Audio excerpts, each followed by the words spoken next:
Hello, je suis Aline, coach business chez The Bee Boost. Après des années de freelance en tant que retoucheuse photo, je suis devenue coach business et j'aide désormais les entrepreneurs à booster leur entreprise. Si vous êtes à la recherche de stratégies, d'astuces, de retours d'expérience, de partage et d'une bonne dose de bonne humeur, vous êtes au bon endroit. Dans ce podcast, seul ou avec mes invités, je vous partage tout pour vous inspirer au quotidien, vous aider à atteindre tous vos objectifs et faire en sorte que vous puissiez développer le business de vos rêves. Alors, installez-vous confortablement et c'est parti pour l'épisode du jour. Hello à tous et bienvenue dans l'épisode 286 du podcast Je peux pas, j'ai business. J'espère que vous allez bien et aujourd'hui, on s'apprête à aborder un sujet mindset qui me tenait beaucoup à cœur. En plus, je suis accompagnée d'une super invitée, donc accrochez vos ceintures, c'est parti. Petite question pour vous pour commencer. Est-ce que autour de vous, que ce soit dans votre environnement direct, c'est-à-dire parmi votre famille, vos amis, vos proches, les connaissances, les gens que vous avez déjà croisés, aperçus, ou bien même en ligne, des gens que vous pouvez suivre sur les réseaux sociaux, est-ce que vous voyez cette femme parfaite, cette femme à qui tout semble réussir, cette femme qui a l'air d'avoir craqué le code?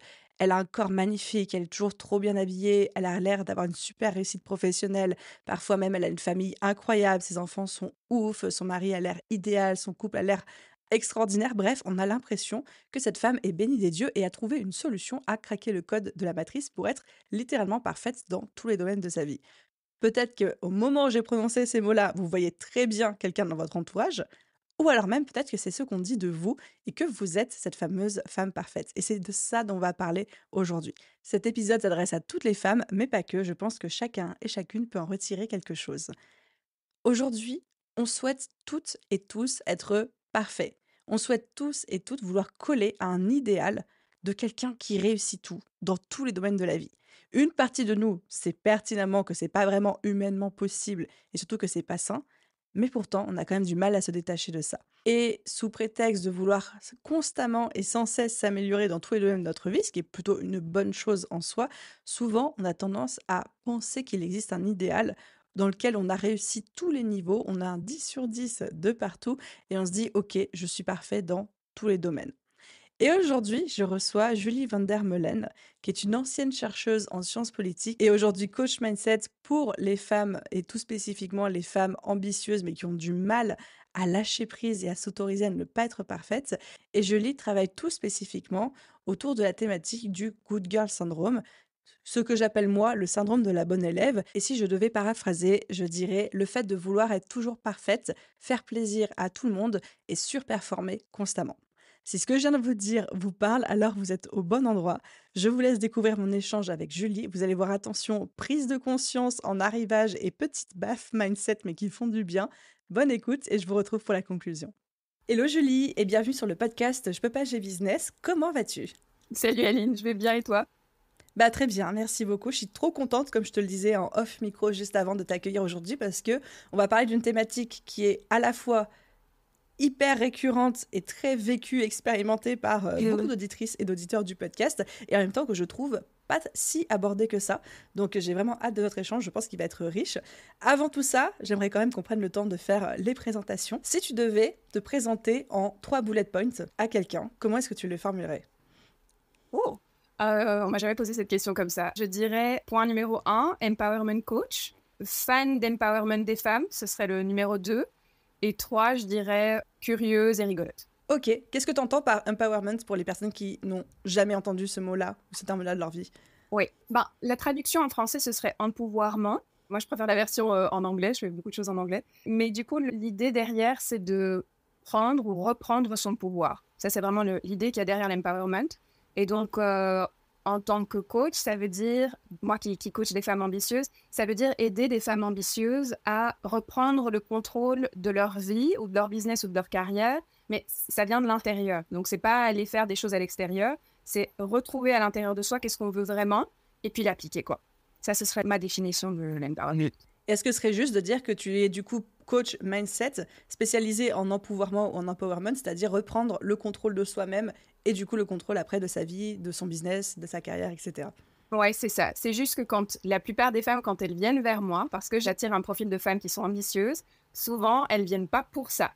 Donc, elles disent qu'elles viennent parce qu'elles ont des soucis dans leur business ou parce qu'il y a un souci dans leur carrière. Donc, elles viennent via ce biais-là. Mais au final, ce qu'on fait, c'est travailler le mindset et du coup, ça donne des résultats dans leur business et leur carrière. Et est-ce que tu as accepté de nous en dire un petit peu plus sur le type de femmes que tu accompagnes? Est-ce que c'est toujours les mêmes profils ou les mêmes thématiques qui reviennent dans leurs demandes, en tout cas lorsqu'elles te contactent, ou alors au contraire, c'est très divers? Je dirais un mix entre les deux. Donc, quand je dis femme ambitieuse, en fait, il y a plusieurs profils là-dedans. Tu vas avoir des entrepreneuses. Dans les entrepreneuses, je dirais qu'il y a 2 sous-catégories. Il y en a une de l'entrepreneuse qui vient de démarrer. Quand je dis vient de démarrer, ça peut être il y a 1, 2, 3, 4 ans.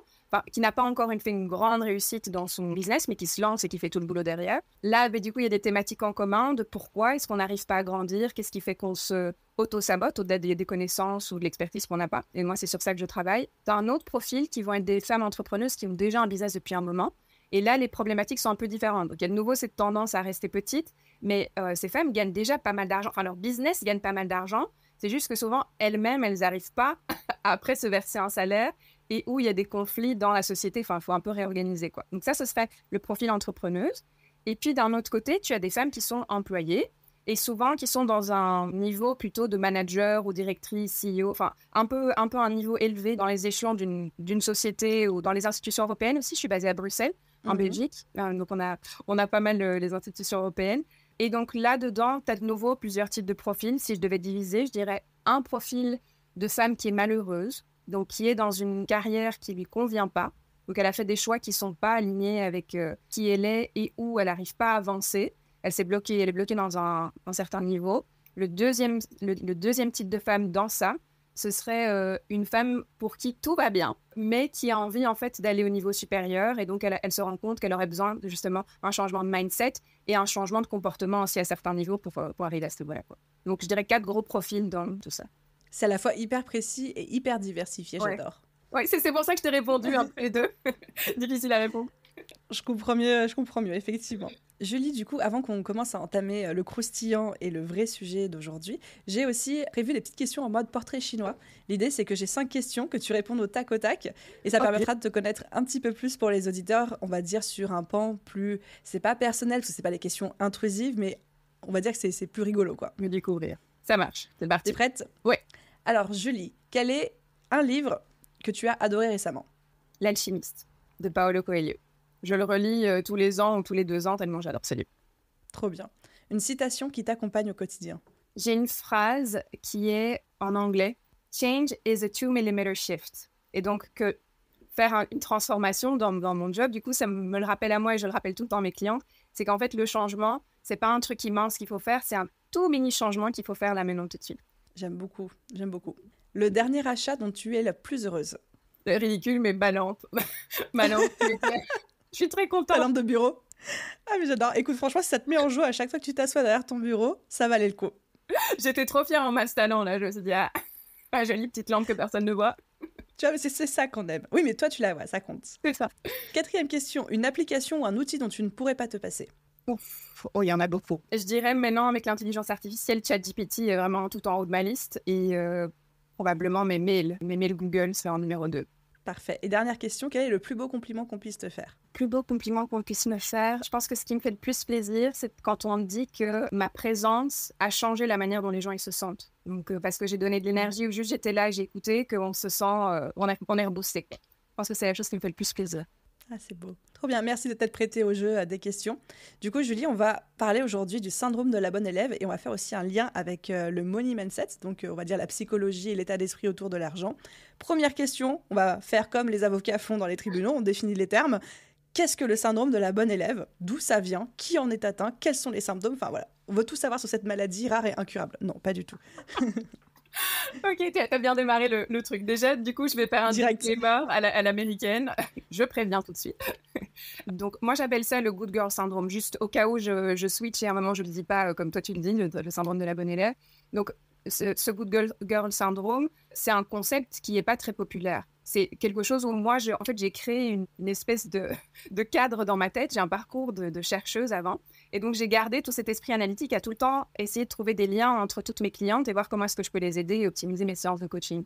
Et donc, c'est pas une science exacte, c'est pas un diagnostic psychologique. Enfin, voilà, c'est pas quelque chose qui existe réellement. Il y a quelques petits articles là-dessus. C'est vraiment basé sur l'idée de good girl en anglais. Et donc, en français, on pourrait dire la femme idéale ou une femme bien, enfin une gentille femme, un truc comme ça que toi, t'as dit bonne élève. Déjà, le disclaimer, il est là. Et donc, c'est pas une science exacte, ce dont je vais parler aujourd'hui. C'est juste, moi, un label que j'ai trouvé qui me permet, en fait, de facilement expliquer aux femmes que je coach qu'est-ce qui leur arrive et quels sont les symptômes de ce truc-là et comment est-ce qu'elles peuvent changer. Du coup, maintenant, qu'est-ce que c'est? Pour moi, ce que c'est le Good Girl Syndrome ou le syndrome de la bonne élève, c'est en fait toute une série de croyances et de comportements qu'on a développés parce que, en fait, on a la société en tant que femme, en tant qu'homme aussi, mais moi, je me suis spécialisée sur les femmes. En tant que femme, on entend énormément de choses sur qu'est-ce que c'est qu'être une femme idéale ou une femme parfaite. Il y a tout un idéal sur ça, en fait. Et consciemment ou inconsciemment, la plupart du temps inconsciemment, en fait, on reproduit tout ça. On crée des croyances. Il y a des croyances qui existent à l'extérieur, mais nos familles et puis nous-mêmes, on commence en fait à se mesurer par rapport à cet idéal. Et en fait, on commence à mesurer notre valeur, donc notre self-esteem, notre self-worth, quand on dit en anglais, donc notre valeur ou notre estime de nous, on commence à la mesurer par rapport à cet idéal d'une femme abstraite, qui n'existe pas. Et le Good Girl Syndrome, c'est ça en fait. C'est l'idée que au lieu de trouver sa valeur à l'intérieur de soi et de se dire, j'ai mes propres critères pour savoir que je suis une chouette personne, etc., en fait, on se mesure constamment à ce qu'on fait et ce que l'extérieur, ce que l'image idéale nous dit qu'on devrait faire. Et en fait, ça crée un comportement où en fait, c'est pas juste qu'on se mesure à ça, c'est qu'on s'auto-juge en permanence. C'est que ça crée un truc où on se compare constamment à quelque chose qui n'existe pas, qui est illusoire, et donc on a appris depuis toute petite à constamment s'auto-juger. Ça, c'est l'idée du Good Girl Syndrome. En gros. Après, il y a plein de petites choses derrière. Quels sont les symptômes, par exemple, si quelqu'un est en train de nous écouter, en train de se dire « théoriquement, je vois, mais ça me parle pas » ou je sais pas, est-ce que j'ai un moyen de savoir si je suis atteinte de ce syndrome de la bonne élève ou de ce Good Girl Syndrome? C'est quoi les symptômes? Comment est-ce que toi, tu le détectes chez une de tes coachées, par exemple? Déjà, j'ai envie de dire que de manière générale, je pense qu'un peu toutes les femmes ont ça. Donc, peut-être pas toutes, mais je dirais que la plupart des femmes ont cette tendance à avoir envie d'être good, d'être gentille, d'être une bonne élève, d'être parfaite. Voilà. Donc, je pense que ça affecte un petit peu tout le monde. Après, moi, le type de personne qui m'intéresse spécifiquement, et je vais développer les symptômes pour ces femmes-là, ce sont des femmes qui s'identifient comme étant ambitieuses. Pourquoi? Parce qu'en fait, ces femmes, elles sont de l'extérieur. Quand tu regardes leur CV, quand tu vois comment elles se présentent et l'image qu'elles donnent, l'image qu'elles projettent, elles ont l'air parfaites. Elles ont l'air d'être exactement ce que tu vois, cet idéal qu'on continue à perpétuer. Du coup, les symptômes pour cette femme-là, auxquels j'appartiens d'ailleurs, c'est comme ça que je suis arrivée dans tout ça, c'est qu'elle va avoir une tendance à hyper performer, donc à être brillante de l'extérieur, par plein d'aspects. On la trouve brillante et elle reçoit une validation permanente des autres, sur plein de trucs différents. Donc, ça peut être dans sa carrière, ça peut être en tant que maman, ça peut être en tant que personne, c'est la plus gentille, celle qui fait le plus d'efforts, celle qui ramène les cookies pour les enfants. Enfin, tu vois, il y a plein de manières différentes de faire ça, mais c'est un peu ce type de profil. Donc, le type de profil qu'on trouve génial de l'extérieur. Et à l'intérieur, cette femme, en général, elle se sent pas comme ça. Donc, elle se sent comme s'il y avait un énorme décalage entre comment les autres la perçoivent et comment elle se sent à l'intérieur. Et donc, souvent, elle va se sentir surchargée. Elle va avoir l'impression d'être tout le temps en manque de temps. Elle va constamment avoir l'impression que ce qu'elle fait, c'est pas assez bien. Elle va être hyper critique envers elle-même, parfois envers les autres aussi. Elle va tout le temps se mesurer par rapport à quelque chose qui est donné à l'extérieur. Et peut-être le truc qui, pour moi, est le plus important, c'est sur ça que je travaille à la base, c'est que souvent, elle est soit complètement déconnectée de ses besoins, elle ne ressent pas, en fait, ses propres besoins, elle a l'impression qu'elle n'en a pas, soit elle se rend compte qu'elle a des besoins, mais elle n'arrive pas à les exprimer à l'extérieur. Et donc, par exemple, si je le reprends sur moi, comme ça je le mets sur personne d'autre, typiquement, je vais être fatiguée parce que c'est ce que je viens de faire, je suis fatiguée parce que j'ai fait 10 jours d'un séminaire, à l'américaine, donc 16 heures par jour, etc. Je ne me rends pas compte que je suis fatiguée, tant que quelqu'un d'autre ne me dit pas « Tiens, ça doit être fatigant, ce truc », et je me dis « Peut-être ». Peut-être que c'est un peu fatigant, tu vois, un truc un peu comme ça, de se couper de ses besoins, ou de ne pas arriver à dire « Tiens, en fait, c'est OK si je suis vulnérable, si je n'arrive pas à faire des choses ».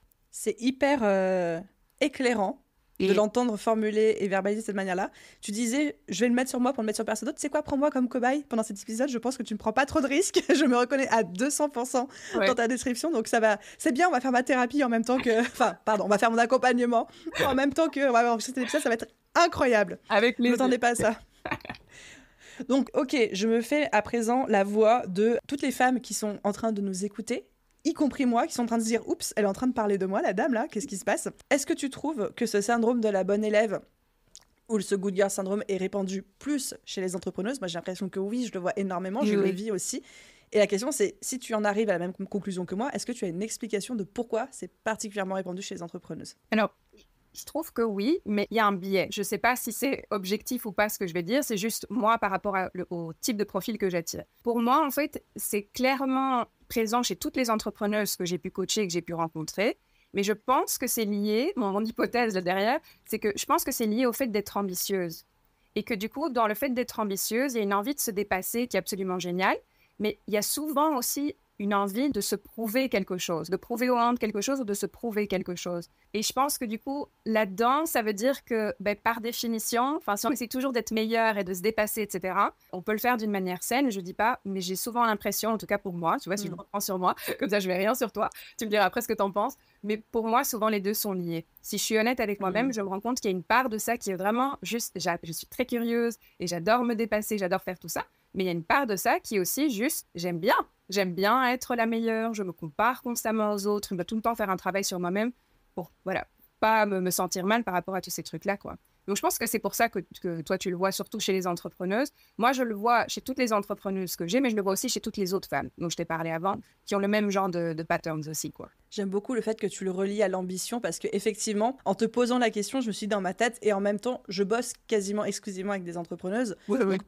Donc c'est normal, effectivement, je suis aussi biaisée parce que je ne bosse pas avec des femmes salariées ou alors qui sont en train de lancer leur business, que j'ai l'impression que ce soit beaucoup chez les entrepreneuses. Oui. Et ça me parle, ce lien que tu fais avec l'ambition. Je me reconnais dedans et c'est drôle et j'avais envie de remonter là-dessus et d'avoir ton avis pour le coup. Parce qu'il y a peu de temps, j'avais une discussion avec une amie où on parlait des névroses chez les entrepreneurs. Et on se disait, c'est fou de voir à quel point les entrepreneurs qui performent le plus et le plus rapidement, c'est-à-dire toutes les personnes qu'on voit popper du jour au lendemain sur les réseaux sociaux, qui font 1 million très rapidement, des choses comme ça, en fait, c'est des personnes qui sont bien souvent drivées complètement par leur névrose. Si je me prends moi comme exemple, pareil pour ne mettre sur personne la responsabilité de ce que je suis en train de dire, mais par exemple, moi j'ai eu une volonté et un besoin de plaire, un besoin de validation et un besoin de validation par la performance et par le fait d'être meilleur, etc., que ça m'a poussé à faire des journées pas possibles, à mettre une énergie incroyable dans mon business où certes j'ai atteint des résultats assez élevés et assez rapidement, mais à quel prix, tu vois, au prix de ma santé mentale, au prix de mon énergie et au prix de me rendre compte que finalement, il n'y en avait jamais assez en fait. Et que le jour où j'ai travaillé sur moi et que j'ai réglé un petit peu ça, en fait, j'ai eu moins envie de cravacher. Ouais. Et donc, la question et le débat qu'on a ouvert avec mes amis, c'était dans quelle mesure est-ce que nos névroses, qui sont des névroses, donc c'est pas forcément quelque chose de positif, nous emmènent quand même dans la bonne direction et qu'à partir du moment où on est en paix avec soi-même, finalement, on performe moins. Moi, j'ai un outil que j'utilise, je ne sais pas si tu l'utilises toi aussi, c'est un outil que j'ai de Tony Robbins, de son coaching. En anglais, ça s'appelle les 6 Human Needs. Donc, c'est les 6 besoins humains. Toutes mes coachées le connaissent parce que c'est par là que je leur apprends comment se découvrir. Et un des besoins humains, dans cette échelle de 6 besoins, ça s'appelle growth. Donc, l'envie de grandir, d'évoluer, d'apprendre, d'être curieux, etc. Donc, comment moi je vois ça, c'est que je me dis qu'il y a une partie qui est juste humaine, d'avoir envie d'apprendre, qui est juste curieux. C'est comme un petit enfant. Ou même nos animaux, tu vois. Quand tu regardes, moi j'ai un petit chien, il s'appelle Léo. Quand je le vois, il est très curieux, tu vois. Je pense pas qu'il essaye de performer pour me montrer que, tu vois, il y a quelque chose qui est en dehors de la performance. Il y a juste un aspect curieux, d'avoir envie de s'aventurer, d'apprendre, etc. Donc je pense que ça, c'est un aspect qui est sain, tu vois. C'est juste après, peut-être la manière la plus simple de voir ça, c'est quoi l'intention derrière. Moi, c'est une question que je me pose tout le temps. Donc de me dire, pourquoi tu es en train de faire ça? Tu vois, je viens sur ce podcast, pourquoi je viens sur ce podcast? Tu vois, c'est quoi l'intention qu'il y a derrière? Est-ce que c'est pour dire que j'ai fait 150 podcasts sur une journée et me dire, ah ouais, il y a personne qui a les mêmes capacités que moi, tu vois, un truc d'ego? Ou est-ce que je le fais parce que je trouve que je vais contribuer au monde, parce que j'aime bien ce que tu fais, parce que je suis contente de faire ce podcast de qualité? Tu vois, il y a une intention derrière qui est vraiment différente. Et je trouve que quand tu restes sur une intention qui n'est pas d'ego, même si on travaille dessus, on a tous notre ego qui revient, mais je pense que quand tu pars sur une intention qui ne part pas de l'ego, tu t'épuises moins. Parce que du coup, tu fais pour les bonnes raisons, si je peux dire ça comme ça. Et moi, c'est comme ça que je le régule chez moi et c'est comme ça que j'invite mes coachés à les réguler chez elles aussi. Et je me demande si dans ce que tu viens de me dire, c'est pas ça que tu as fait quelque part aussi. De te dire, mais pourquoi je fais ça? Ouais, c'est intéressant. J'aime le verbe réguler que tu as employé, je trouve qu'il est très pertinent. Et je pense effectivement que c'est ça. Et si je me fais l'avocat du diable, du coup, quand tu te régules, tu adoptes un mode de vie qui est plus sain et plus écologique et plus en adéquation avec tes besoins et tes vraies intentions. Mais bien souvent, du coup, si je me place d'un point de vue sociétal extérieur et que j'observe ça, je diminue ma performance. Non, mais non, je me fais l'avocate du diable, tu vois, parce que j'aime ce débat et ça m'intéresse vraiment d'avoir ton point de vue. Non, j'adore. Juste fait cette tête-là parce que j'ai une tendance à aimer débattre. Et donc, donc là, il y a la petite truc de coach de genre, petite croyance limitante là derrière. Donc, je vais me permettre de challenger ce que tu viens de me dire. J'adore. Vas-y, j'ai ouvert la porte pour ça. Je pense que c'est ça qu'on nous fait croire. Je pense qu'il y a aussi derrière tout ça, il y a aussi des croyances sociétales sur qu'est-ce que ça veut dire performer. Et donc déjà, bon, moi je pars du principe que chacun doit définir son propre succès, disons, sa propre définition du succès. Voilà, ce qui est le succès pour toi, c'est peut-être pas la même chose pour moi, tu vois. Et peut-être que voilà, quelqu'un d'autre est hyper successful, n'a jamais nécessairement eu un vrai job ou n'a jamais eu un business. Enfin, ça ne devrait pas se mesurer comme ça, selon moi. Donc ça, ça fait déjà partie de mes croyances. Mais je pense qu'il y a aussi une autre croyance sociétale qui est que pour performer, il faut faire beaucoup d'efforts. Alors, je pense qu'il y a une part de ça qui est vrai, on le sait toutes les deux avec ce qu'on fait. Mais je pense aussi que à partir d'un certain moment, il y a moyen d'optimiser en fait ce qu'on fait. C'est qu'il y a moyen d'être, tu sais, un peu comme un investisseur. Moi, j'aime beaucoup tout ça, l'idée des investisseurs et comment ils réfléchissent. Il y a une idée que les investisseurs, ils utilisent, je ne sais pas si tu connais ça, en anglais, ils appellent ça un 1 to 5. Il faut qu'une décision soit un point négatif pour 5 points positifs, tu vois. Et donc, bon, eux, ils font ça par rapport à l'argent. Moi, je le fais par rapport à ma vie et les décisions que je prends. Et ça m'aide énormément parce que du coup, je me dis, est-ce que j'ai besoin de faire 25 choses pour avoir tel impact, ou est-ce que pour avoir le même impact, je pourrais faire une chose qui va me donner ce truc-là, mais qui probablement est juste sur le moment beaucoup plus challengeante, tu vois, me sort de ma zone de confort. Et donc, moi, c'est un peu ça, si je devais faire l'avocat du diable de ce que tu dis, et ce que je dis souvent aussi à mes coachés, c'est que, est-ce que tu es sûr? Est-ce que tu es sûr que tu as besoin de faire tout ce travail que tu penses que tu dois faire? Il y a une partie, oui, mais il y a une partie probablement pas, en fait. Mais peut-être qu'il faut déléguer, qu'on n'a pas envie de déléguer. Peut-être qu'il faut payer quelqu'un d'autre qu'on n'a pas envie de payer. Ou peut-être qu'il faut faire des choses voilà, qui demandent, je sais pas moi, passer à la télévision, au JT, ou je sais pas quoi. Enfin, un truc qui nous challenge encore plus que ce qu'on fait d'habitude, quoi. C'est hyper intéressant. J'aime beaucoup ton point de vue, encore une fois, là-dessus. Et merci d'être rentré dans le débat parce que j'avais envie de... Toujours. Ok. J'ai envie de continuer un petit peu dans cette direction-là. Alors, je vais sortir un petit peu du débat, parce que sinon je me connais, je pourrais partir là-dessus, et puis on ne sera plus dans le syndrome de la bonne élève. On parlait tout à l'heure de performance et du fait que, le débat que j'avais ouvert avec mes amis, c'était que souvent c'était nos névroses qui nous poussaient à la performance, à la surperformance, là où quelqu'un de très apaisé pouvait avoir une envie du dépassement de soi, de l'ambition et de la curiosité, mais qui souvent était quand même faite de manière plus écologique, du coup, donc ça c'était un peu la conclusion de notre débat, mais avec des résultats qui arrivaient généralement un peu plus lentement. Parce qu'il y avait plus le côté névrose qui pousse au dépassement de soi, mais parfois dans le côté péjoratif du terme. Tu me disais tout à l'heure, tout dépend de ce que ça veut dire la réussite, l'ambition. Et là, j'ai envie d'ouvrir sur la relation à l'argent, oui. Le fait de générer le chiffre d'affaires, qui est très très forte chez les entrepreneuses, parce que là, on parle beaucoup aux femmes. Et ce côté de, souvent, on mesure la performance de notre business au chiffre d'affaires qu'on génère. On peut aussi se dire, je me compare à des personnes qui génèrent beaucoup d'argent, des femmes entrepreneurs qui ont réussi, etc. Est-ce que toi, tu fais un lien avec tes coachés entre ce syndrome de la bonne élève et l'argent qu'elles gagnent? Est-ce qu'elles y attachent une importance, etc. Ou est-ce que pour toi, c'est deux choses totalement décorrélées? Oui, je pense qu'il y a des liens. Je pense qu'il y a des liens entre les deux. En tout cas, moi, je vois le lien. Et le lien, pour moi, il vient de ce qu'on a parlé de la valeur. Du fait que, en fait, toute la question du good girl syndrome, c'est qu'en fait, on n'arrive pas à se donner une valeur à soi-même. On a besoin d'un regard extérieur qui nous valide, tu vois. Mais en fait, gagner de l'argent, ou surtout ne pas gagner de l'argent, ne pas aimer recevoir et se permettre de gagner de l'argent, c'est aussi une question de valeur, de trouver sa valeur et d'avoir une estime de soi. Et donc, je pense que oui, pour moi, c'est hyper lié les deux. C'est un des symptômes, en fait. C'est une des manières pour moi de voir que, par exemple, quand un de ces profils de femmes que j'ai décrit, où je te dis, elle performe super bien, tout va vraiment bien, une de mes questions, c'est de dire, tiens, financièrement, comment ça se passe? Souvent, je vais entendre une croyance du style, la plupart, vraiment la plupart, vont me dire, ah oui, mais l'argent, pour moi, c'est pas hyper important. Je me dis, ok, pourquoi pas? Je reste à moitié ouverte, mais je me dis, peut-être qu'il y a quelque chose là derrière.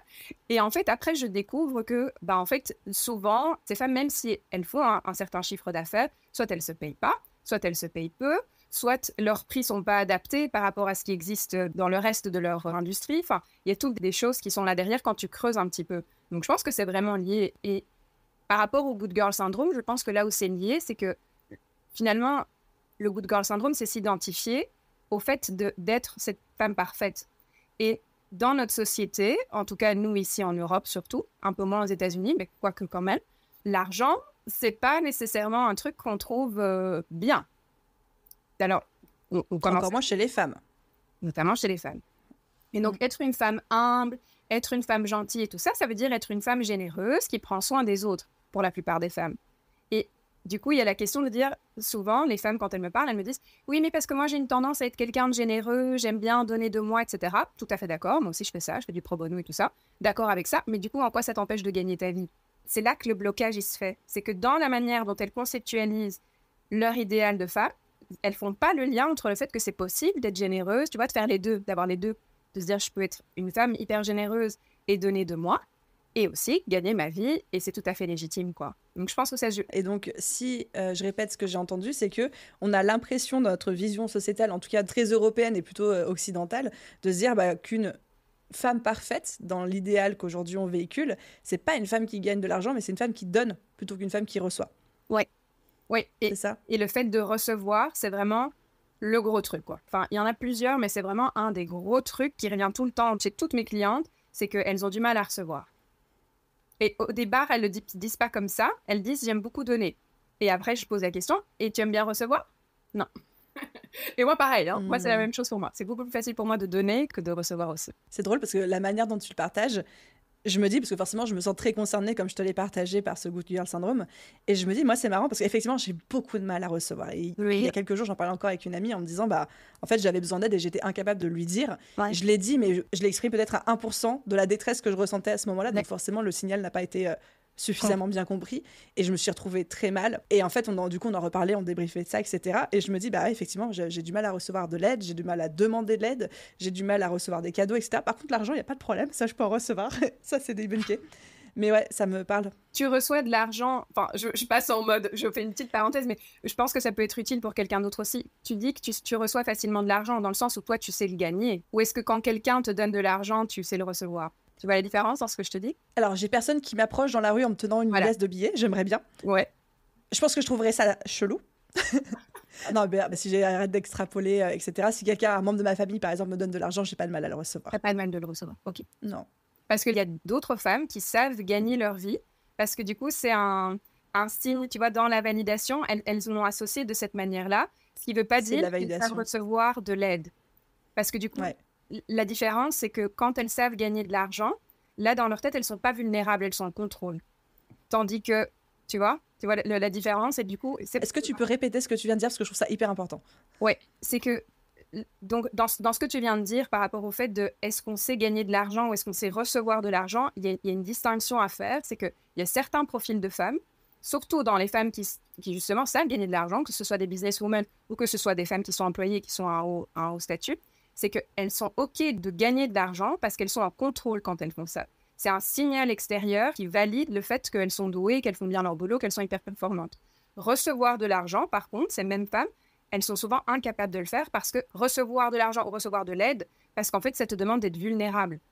Et souvent, dans tout ça, je vais nous inclure pour le coup toutes les deux, je pense, c'est que je pense que la plupart d'entre nous, on a du mal à être vulnérable. Et c'est d'où le fait qu'on a cet idéal et on essaie de garder cet idéal et qu'il pourrait se passer un enfer à l'intérieur de nous et on sera encore capable d'être ici, de sourire, de dire « c'est super, non, tout va super bien ». C'est clair, ça me parle à 200%. Et du coup, c'est quoi le vrai enjeu? Est-ce que l'enjeu sous le fait d'avoir du mal à recevoir, c'est la vulnérabilité? Ou est-ce que c'est deux choses que tu décorrèles complètement? Par rapport à l'argent, tu veux dire ou...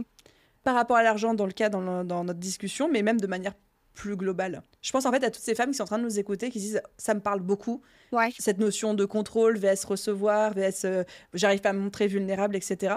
Du coup, est-ce que quelqu'un qui nous écoute, qui se dit « oui, j'ai du mal à recevoir », c'est parce que derrière la question sous-jacente, c'est « j'ai du mal à être vulnérable » ou est-ce que c'est pas forcément le cas?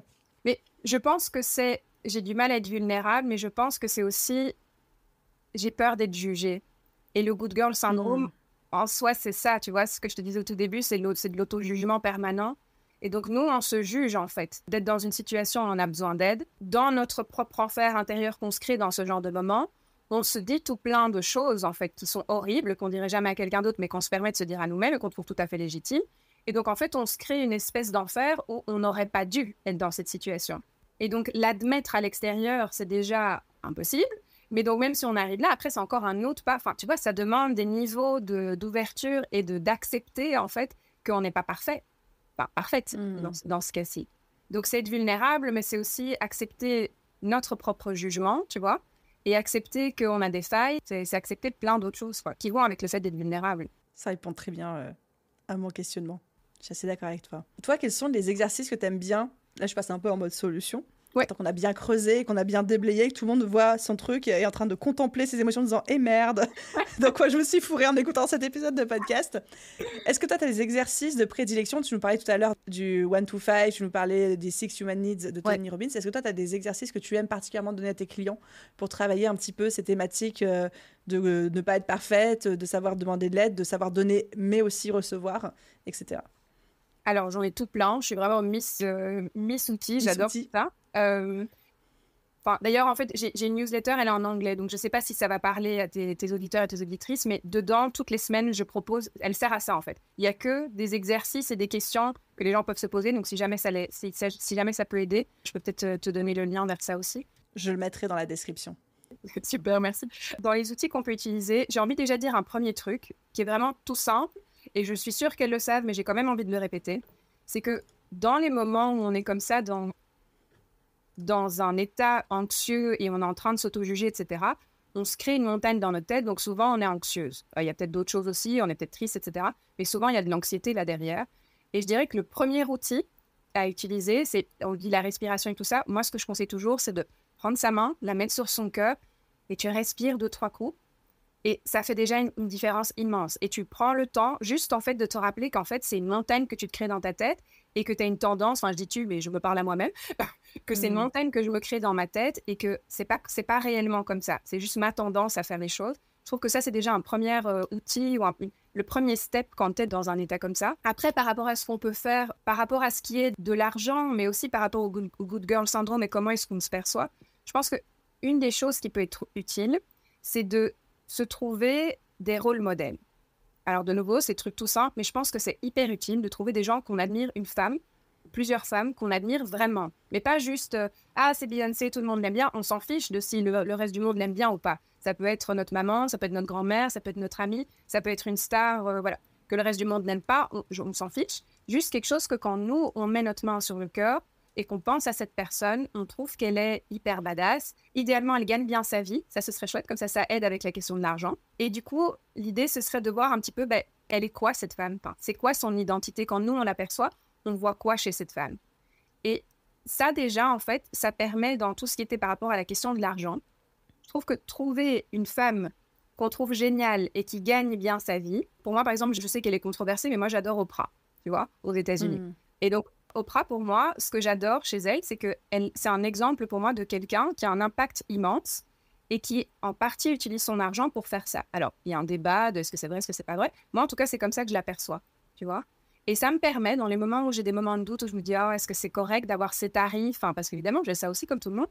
En fait, je me rappelle, mais oui, Julie, parce que quand tu gagnes mieux ta vie, tu peux plus aider d'autres personnes. Tu peux faire plus de pro bono. Si tu as un meilleur tarif à tes séances, tu peux aider plus de personnes, tu vois. Tu peux faire toute une série de choses. Tu dois moins travailler, tu dois moins être fatigué. Du coup, tu pourras faire ça de manière plus écologique sur le long terme, tu vois. Des choses comme ça. Donc, je pense qu'avoir un rôle modèle, pour moi, ça me paraît vraiment primordial. Et surtout pour les questions d'argent, je pense que c'est vraiment une manière, en fait, si on va quand même avoir ce pattern d'utiliser l'extérieur pour s'auto-juger, autant choisir quelqu'un qu'on aime bien et se comparer à cette personne. Comme ça, notre drive, en fait, il nous pousse à ressembler de plus en plus à cette personne, tu vois, plutôt qu'un idéal d'une femme qu'on n'en a rien à faire et on ne veut pas ressembler, en fait. Est-ce que ça, déjà, ça t'aide ou est-ce que tu voudrais autre chose? Est-ce que tu en as un troisième pour la route? De manière générale, je pars du principe que souvent, de nouveau, ça vient pas de moi, ça vient des enseignements que j'ai de Tony Robbins, où il dit tout le temps, il faut se poser les bonnes questions. Et que souvent, en fait, quand on ne se sent pas bien, c'est parce qu'on se pose les mauvaises questions. On se dit, pourquoi j'ai pas réussi? Pourquoi moi? Pourquoi, tu vois, des trucs où on s'auto-juge. Mais si tu te poses des bonnes questions, si tu arrives à renverser cette question et à t'en poser une gentille à la place, tu vois, de dire, pourquoi j'ai pas réussi ce truc? C'est la preuve que je suis nulle pour ceci ou que j'ai de nouveau tout mal fait, etc. C'est de se dire, en fait, et s'il y avait quelque chose de positif là-dedans? Et si c'était une chance de pas avoir réussi ce truc? Ou qu'est-ce que j'ai pu apprendre? Tu vois, qu'est-ce que j'ai pu apprendre en ayant cette expérience, tu vois?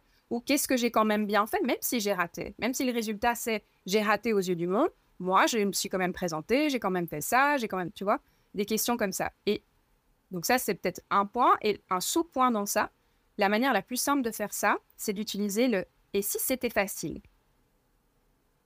Et donc, tu te dis n'importe quoi, tu te crées une montagne dans ta tête. Je vais me dire, moi, une de mes montagnes, c'est le temps. Et donc, c'est de me dire, j'ai pas le temps pour ci, j'ai plus le temps pour ça, je vais pas arriver à faire ça, je manque de temps. Et je me dis, ça va être compliqué, je vais pas y arriver, quoi. C'est trop pour moi. Et en fait, je refais ce truc, comme je t'ai dit tout à l'heure, je sens sur mon cœur, je respire, et puis je m'imagine un univers où, en fait, les choses sont simples. Et donc, quand je suis là, je me dis, et si c'était simple, genre si c'était pas moi, si c'était simple, mais en fait, tout d'un coup, je me rends compte, en fait, peut-être que sur ma to-do list, il y a 8 choses que j'ai pas besoin de faire, tu vois. Mais tant que j'étais en train d'essayer de performer et de correspondre à cette femme idéale qui essaye de tout faire, mais je ne m'autorisais pas à les enlever. Mais quand je me pose la question de « et si c'était simple », je me rends compte que j'ai plein de clés à l'intérieur de moi. Et c'est pareil pour les questions d'argent. Je suis sûre que dans les femmes qui nous écoutent, si elles ont des soucis par rapport à l'argent, que ce soit dans leur business ou dans leur vie privée, je ne pense pas que c'est par manque d'informations. Alors peut-être qu'il y a des choses qu'il faut qu'elles apprennent, mais je pense que la plupart d'entre nous, on a déjà pas mal de pistes et de ressources à l'intérieur de nous. C'est juste qu'on en est déconnecté sur le moment. Et donc, le tout, c'est de revenir sur le « et si c'était simple ?» et de se sentir apaisé. Et en fait, dans ça, on a déjà 2-3 pistes. Et parfois, la piste, c'est juste de dire ben, je vais aller écouter le podcast d'Aline, tu vois, où je suis sûre qu'il y a 1 ou 2 podcasts qui vont pouvoir m'aider. C'est pas très compliqué, tu vois. Si la vie, c'était simple, mais du coup, tu trouves facilement des solutions, tu vas chercher de l'aide, même sans devoir le demander. Il y a suffisamment de ressources maintenant pour pouvoir faire ça, quoi. J'adore, je ne regrette pas de t'avoir demandé un troisième outil parce que je pense que personnellement, c'est mon préféré des trois. Parce que ça résonne beaucoup avec les valeurs. Moi, la valeur de simplicité est extrêmement importante à la fois dans mon business, dans ma vie personnelle, mais aussi dans ce que je veux transmettre. Et souvent, bien souvent, en business, on pense qu'on a besoin d'une stratégie de vente hyper complexe, d'une stratégie de prospection aux petits oignons étudiée avec un master ou un doctorat en psychanalyse et en manipulation.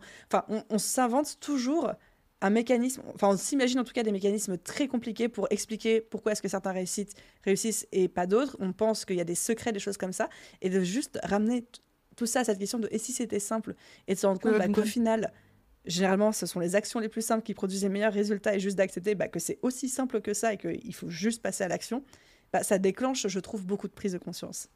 Ah oui, clairement. Ce qui est hyper important pour moi, c'est que quand les femmes que j'accompagne, elles sortent de ma séance, c'est qu'elles se sentent, elles démarrent la séance en posant une intention. Une intention, pour moi, c'est aussi bien un objectif de séance qu'une émotion qu'elles vont avoir quand elles terminent la séance. Et donc, moi, mon job, c'est de vérifier qu'elles se sentent comme ça. Et du coup, ce que ça permet d'avoir ce type de logique, où si c'était simple, c'est qu'en fait, du coup, on se sent toutes apaisées, tu vois. On se sent apaisées, on se sent pleine d'espoir, on se sent prête à prendre des actions. Ça vient de là aussi. Tu vois, de notre état intérieur, de comment on se sent. Et donc, se poser les bonnes questions, ouais. Et simplifier sa vie, ça permet de se sentir bien. Et se sentir bien, ça permet déjà être heureux, mais 2, aussi de pouvoir faire des actions et les faire facilement, quoi. J'adore. J'ai une dernière question pour toi, Julie, que je rajoute en last minute. Si tu avais envie que les auditeurs et auditrices retiennent 3 éléments essentiels de notre échange, lesquels ce seraient? Moi, j'aime bien fixer des bullet points, si tu l'as remarqué. Oui, j'aime bien aussi. Alors, je vais le faire comme ça, sans trop y réfléchir. 3 choses. La première chose qui me vient, de nouveau, c'est mon biais de coach, j'ai envie de dire, le premier message, c'est de dire « t'es OK comme tu es ». Ce serait vraiment, s'il y avait un message à dire dans tout ça, c'est que arrête, je leur parle directement là, arrête de te juger. On fait toute la même chose, c'est juste qu'on n'a pas le courage de se le dire les unes les autres. Et donc, on fait toute la même chose, donc t'es OK. Tout ce qui se passe à l'intérieur de toi, c'est OK, et presque toutes les femmes ont la même chose. Je dirais que ça, c'est le premier message que j'aimerais bien que quelqu'un entende, dont moi j'ai besoin souvent aussi. La deuxième chose, c'est que je pars sur le mode solution de nouveau. Je dirais, prends le temps de redéfinir c'est quoi la femme idéale pour toi. Et pas la femme idéale postère. Qui t'as envie d'être, en fait. Toi, si t'es seule avec toi-même et qu'il n'y a personne d'autre qui te juge et qui te dit ce qu'il faut faire, qui il faut être, à quoi tu ressembles, etc., t'as envie d'être qui? Et c'est quoi tes traits de caractère? Et qu'est-ce que tu fais de ta vie, etc. Redéfinis ton idéal de femme et ton idéal de vie, en fait. Et je pense que la plupart d'entre nous, même quand on est dans ce milieu de développement personnel et dans tous ces trucs de business, on a besoin de se faire des rappels de ça et d'être de plus en plus gentil. Qu'avec le temps, tu vois qu'au fur et à mesure que tu refais ces définitions, elles deviennent de plus en plus gentilles avec toi-même et de plus en plus simples. Tu parlais de simplicité, elles deviennent aussi de plus en plus simples.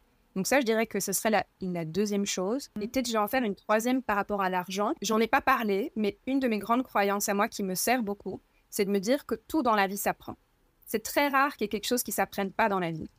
Et donc, quand je parle d'argent avec les femmes que je coach, mais même quand je parle de manière générale, mon premier, on dit le reframe, la première chose que je vais casser dans la manière dont la personne va parler, c'est de dire ça n'existe pas ça, je suis pas douée dans ça, je sais pas faire ça. Ça, c'était ton histoire d'avant, c'est comment tu as interprété ou on t'a dit. Un jour, quelqu'un t'a dit tu n'es pas doué dans ça, mais ça, c'est une histoire que tu te racontes par rapport à potentiellement une réalité qui est que sur le moment, tu n'as peut-être pas les compétences ou les connaissances pour faire ce truc-là. Mais c'est une compétence. Et donc, l'argent et savoir gérer tes finances et faire tout ça, c'est une compétence qui n'est pas si compliquée.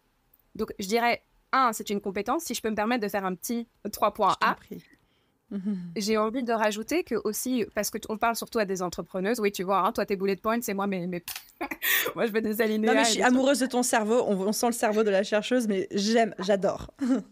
Je sais pas m'en empêcher. Ce que je me dis, donc, au-delà du fait que donc, c'est un skill, c'est une compétence et qu'on peut l'apprendre, c'est aussi tu le sais mieux que personne, c'est que souvent, les entrepreneuses, elles se font une montagne de ce qu'il faut connaître en termes de finances pour pouvoir y arriver. Ou combien d'argent il faut gagner pour pouvoir... Enfin, elles se font toute une série de montagnes différentes par rapport à l'argent dans leur business. Et au fond, moi, souvent, ce que je me dis quand je suis de l'autre côté, c'est que, en fait, si je te pose juste cette question, tu pourrais juste faire un mini changement. Ce que je disais tout à l'heure avec les 2 millimètres, un changement, c'est une question de 2 millimètres. J'ai envie de rappeler ça aussi, que c'est une compétence, mais qu'il ne faut pas devenir une pro des maths pour pouvoir gérer son business. Il faut s'entourer des bonnes personnes. Il faut peut-être se renseigner un petit peu, prendre 1 heure ou 2 pour vraiment comprendre un petit peu ce qui se passe et voir où sont ses lacunes. Soit apprendre par soi-même, soit demander à quelqu'un d'autre de nous aider. Et ce n'est pas plus compliqué que ça.